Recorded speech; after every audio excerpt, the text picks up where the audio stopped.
Hi, I'm Larry Richardson, your step-by-step chef. In this episode, we're going to make a mushroom, cucumber, celery, and onion salad with our own homemade salad dressing. It's absolutely delicious. Again, that's mushrooms, cucumber, celery, and onion together again. It's so easy to make, it's so delicious, and I'm sure that you, your friends, and your family are going to enjoy it. So come on, let's cook. So here are the ingredients for our mushrooms, cucumber, celery, and onion salad. I'm just kind of challenging myself to see how many times I can say that and not screw it up. So the first thing we have is we have our 12 ounces of baby Bella mushrooms. Now the baby bellas have just like this little bit of a wild taste to them, a little hint of wildness. So I really love using those in my recipes. But if all you can get is white mushrooms, that's perfect. That's just perfect. The next thing we have is one large cucumber. And this is one of those cucumbers that, they kind of wrap it up in plastic a little bit. I think they call them English cucumbers. Domestic, just a regular old cucumber you grab off the stack is just perfect. We also have 2 celery stalks and 1 red onion, of which we're going to use a quarter of that red onion. And I'm only using a quarter because I don't want to overpower the subtlety of the mushrooms, the cucumbers, and the celery. So that should work just perfect. The next thing we're going to use is we have 1 lime. Now this is for the dressing that we're going to make that goes on the salad. We have 1 lime, 3 garlic cloves, a teaspoon of sugar, 3 teaspoons of white wine vinegar, 3 tablespoons of minced parsley, 3 tablespoons of minced basil, 2 tablespoons of minced oregano. Now these are all fresh herbs that I grow myself. If you don't have access to the fresh herbs, then you can use 1 tablespoon of dried Italian seasonings. I wouldn't use appreciably too much more of that, of the dried seasonings, because they tend to be really, really potent. Then we're going to use 3 tablespoons of vegetable oil or canola oil, a 1/4 teaspoon of black pepper, and 1 teaspoon of salt. Now on the oil, if you want to use an olive oil, you certainly can. It's going to change the character of the dish just a little bit, but you can certainly do that. It will cause no problems at all. So let me show you how to put all this together. Okay, so I have the old mixing bowl at the ready, a nice large bowl, because we are going to add an awful lot of vegetables to that. And the first thing I want to do is just take my cucumber. I'm just cutting the ends off of it. Now this is one of those cucumbers that you can eat skin on. It's actually made for that. It's very delicious. If you don't like cucumber skin and you have one of the more, the more garden-ready cucumbers, you can just peel it off. It doesn't matter. But with this kind of cucumber, you can eat that right on it. So all I'm going to do is cut it in half like this. And then I want these in bite-sized chunks. So I'm just cutting the cucumber down lengthwise and then just giving it a nice little slice. So these slices are about, I'd say, a 1/4 inch thick. And you can cut these even smaller if you want. I don't mind having like a fork full of cucumber, but this should work just perfectly. Oh, I love that fresh cucumber aroma. Nothing beats it. That is such a summer aroma. So we're just going to take the cucumber, chop it, put it in our bowl. Now everything we cut is going to be cut bite-size. And there's the last of the cucumber. That's going to be delicious. Next up is our celery stalks. Again, all of these veggies and all the herbs that we're going to use have been pre-rinsed. You gotta rinse this stuff off. It's a good way to just remove any grit that might be on the veggie. So make sure to rinse everything when you're cooking. It's just good hygiene. And then we're just going to cut this into these nice little pieces. And you can adjust the ingredients to your taste. If you are an absolute celery nut, go for it. Add more celery. any of these ingredients, adjust it to your taste. Try it my way the first time, and then make the recipe your own. That's the fun of cooking. I am not a cooktator. I don't say that the way I cook is the only way to cook. There are too many people who will tell you that, and they're chasing people out of their own kitchens. They're making people not feel worthy. I want you to feel worthy. I want you to cook, and I want you and your friends and relatives to cook and enjoy your own meals your way. I'm just giving you the nucleus. I'm giving you something to build upon to turn into your own. And I actually look forward to seeing what people do with these recipes. That's the fun of cooking. Cooking is all about creativity, sharing, and making things to your taste. It's such a wonderful art. It just scores on so many different levels. And again, we're going to use about a quarter of our red onion. If you can only get sweet onion or even yellow onion, certainly do it. But I like the spiciness of the red onion in this dish. And we're just going to chop this into these very thin slices. So just take it, cut it down the middle, cut the other end off, get that paper off. And again, I'm only using a quarter of this onion because I don't want it to absolutely take over the dish. And onion has that real potential. So just cut it into these nice little slivers. I don't think a forkful of red onion is really that pleasant. It's tasty, but not that pleasant. So we want to make this a little bit more subtle than the other ingredients. So there's the quarter of our red onion. And then let's just line it up like this. Ooh, this is a hot one. It's getting me right in the eyes. I'm not going to show you, but I think I just started crying. And then we're just going to slice it like this. Nice little pieces. Wow, is that a hot onion? Woo! Sometimes you want to wear goggles, and this onion is one of those times. It's like I just got maced. That's the fun of working with these ingredients, though. You never know what's going to happen, and honestly, there's nothing like getting maced when you're cooking. So let's add the onion in. Wow, that is a spicy onion.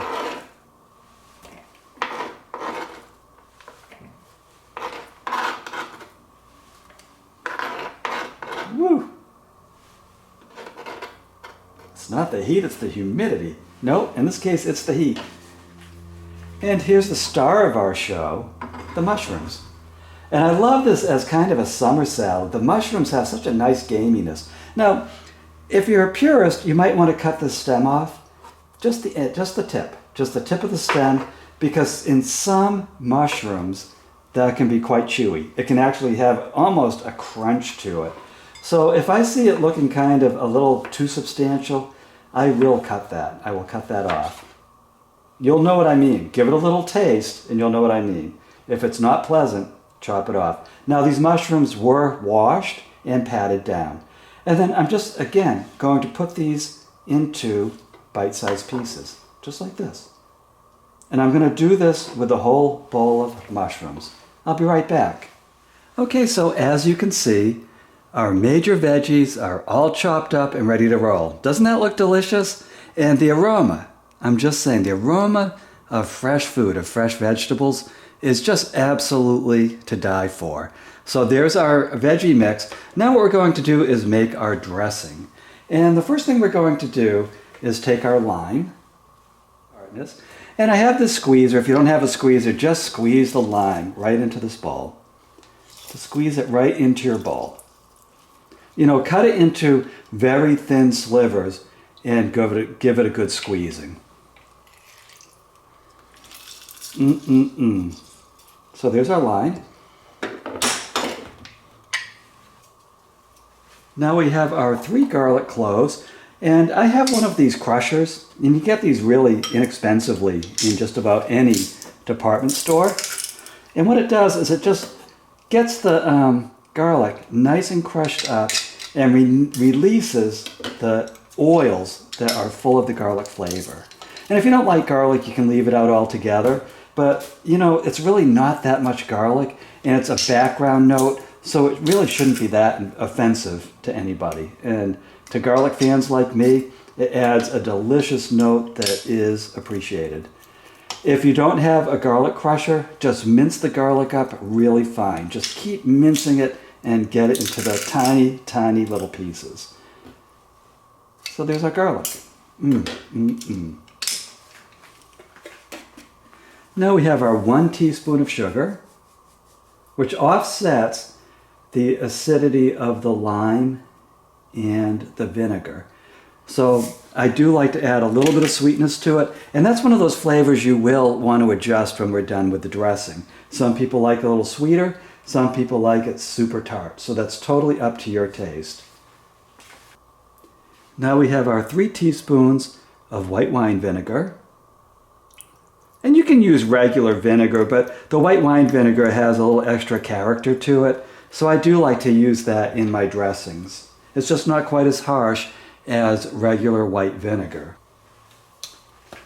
Now we have our 3 tablespoons of vegetable oil.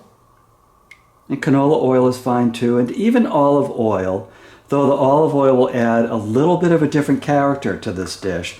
So you might want to sample the dressing in a very small batch to see if that's exactly the taste you want, because they are a little bit different. Now we have our 1/2 teaspoon of black pepper.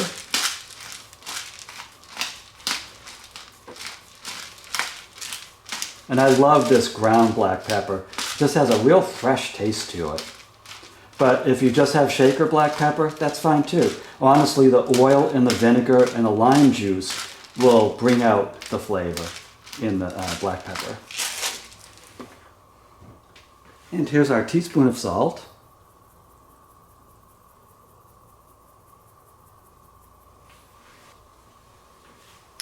And then we'll just mince up our herbs. Now again, if you don't have fresh herbs, then you can certainly add dried Italian seasonings. And 1 tablespoon in this mix should be enough. I mean, again, do it by taste, but it tends to be very potent, very concentrated. So I would try 1 tablespoon first and then see if you want to add more to it. That's totally up to you. It's to your taste. I wouldn't go automatically to 2 tablespoons though, because once you add it, you can't take it out. You are pretty much committed to 2 tablespoons of dried Italian seasonings. Now, if you had a food processor, you can certainly food process the herbs. I don't mind cutting. I'm in the mood to cut some herbs, and honestly, as I cut these, and this is a little bit selfish of me, as I cut these, the aroma of the herbs is a prize in itself. They're just so delicious. And this is one of those things that I raise these myself, so I always have a supply. And pretty much no matter where you live, you can raise these. You just have to, come up with a little bit of a gardening setup that works for your climate, your environment. I'm in Florida, and these will grow like weeds on my patio. As long as I water them, they will grow like weeds. And then I'm just giving it kind of a cross cut. This is the basil.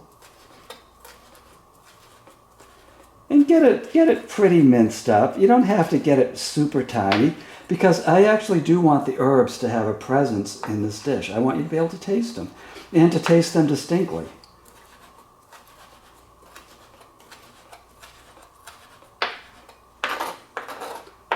So you could see that I took the basil off of its stem, and then I just chop it up like this. A nice mincing. It's so easy to do. And let's just throw that right in. So this will have a presence. You will taste basil in this. And we'll do the same with the oregano. Now, with the oregano, be a little bit careful. Don't overdo the oregano. And you can see what I'm doing to get it off of its stem is I'm stripping it opposite to the way it reaches, the way the leaves reach. It just comes off so much easier that way. And what I'm saying about oregano is that it tends to be in itself pretty potent. So I would not go overboard on oregano initially, not in your first run of this dish. Subsequently, if you think it needs more oregano, do it. But oregano is just really powerful. It's such a green and spicy tasting herb. So it has a real strong presence in any dish you make. I think it's one of the reasons why you don't see many people eat oregano salad. Right? I mean, I don't.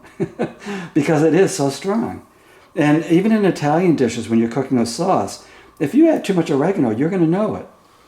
And then what we'll do is we'll just take the parsley and just take the ends off like this. I just don't like adding stems into my dishes. I find that, it's like eating a stick. It's not pleasant. It stands out. It kind of brings the dish to a screeching halt. So I'm just picking the leaves off the thicker stems, and then we'll just mince this all up together.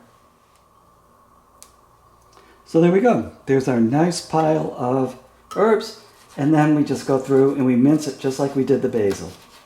Just a little fine mince.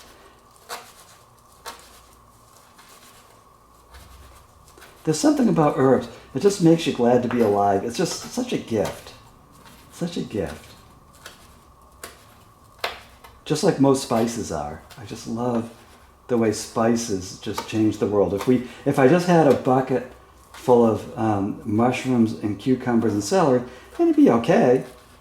But boy, you add herbs and some of the seasonings, it's turbocharged. That is the fun of cooking. Coming up with the right mix. And the really neat thing is, I really think your own creativity. You might be thinking of some ingredients I'm not thinking of at all for this dish. And I want you to do it. Do it your way. Experiment. Be bold, because you're probably going to end up with an even better dish. I'm not a cook-tator. I want to see you make all of these different dishes to your taste and the taste of your family and friends. That's a good mince. So let's put that in the dressing.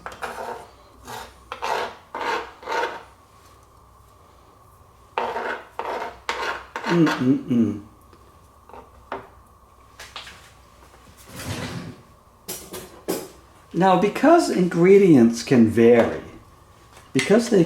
what I recommend you do at this point is stir up the dressing with a nice clean spoon. Stir it up. There we go. And then give it a little taste with the spoon.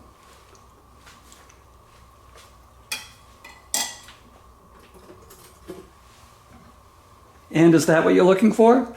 This is what I'm looking for. I was looking for a dressing that was more on that kind of salty, tart, herby end to complement the mushrooms, because they tend to be a little bit gamey, and not as sweet. I do have other recipes where I make our own dressing, and it's a little bit on the sweet side, like with my cucumber and tomato salad, which is kind of a summer salad. It's a little bit more on the sweet side. But when I'm working with mushrooms, I really like it to be a little bit more salty, herby, and slightly tart. So now what I'm going to do is just stir this in. Just give it a nice stir. And if you're an absolute dressing nut, you can certainly add more dressing.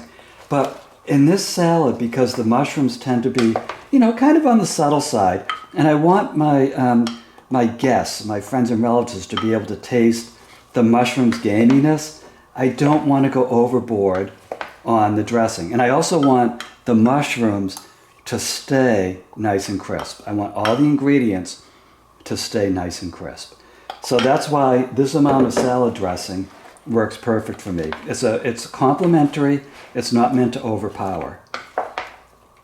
And I'm telling you, this salad is going to be a hit. Now, some people might add like cheese to it or something like little cheese blocks. To me, that will take away from the mushroom's magic, or the magic mushrooms. I mean, you really got to think about that one. But anyways, it will detract from their wildness, their subtlety, and just that magic taste. So that's it.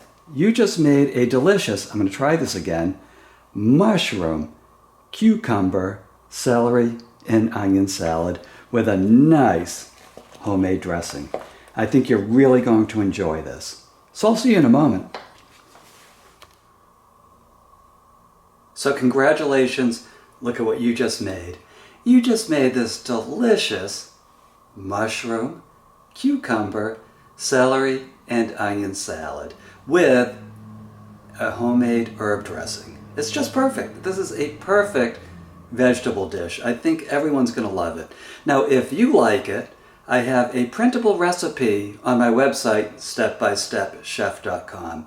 There you're also going to find printable recipes for well over 130. We might even be up to 140 as of this recording.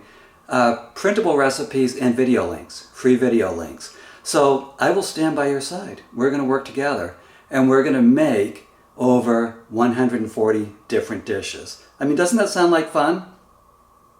Come on, it's more, come on. You come back. Now, the other thing you're going to find is you're going to find a link to my cookbook.